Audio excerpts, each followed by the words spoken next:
People are scared to say that water is wet. And then I come along and say water is wet and everybody secretly agrees, and that's why I have such a massive fan base. But I'm pointing out the obvious, and you're right. It's kind of scary that they've manipulated society to a point where we're going to pretend we don't see things and ignore our own eyes because we're afraid to talk. It's kind of scary. I mean, this is an issue about race and the royal family, etc., but you can apply it to many different things where people saw things with their own eyes and were afraid to comment on it. And that's where you truly enter the realms of slavery, when you ignore your own senses because you're scared to speak up and say the truth. And I feel I'm in a semi-privileged position. They've attempted to cancel me. They have failed.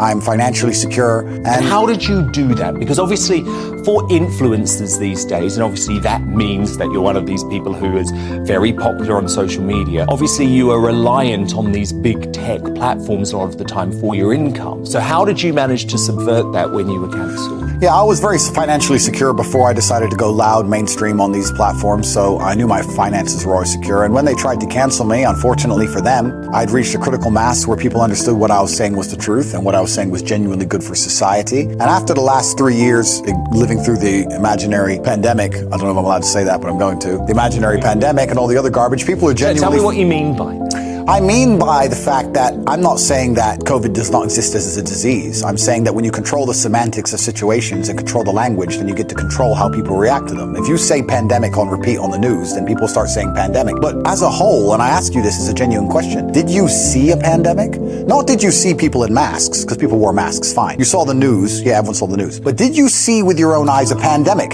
Did you see people collapsing in the street? Did you see hospitals overrun? Did you see ambulances running back and forth? No, you did not.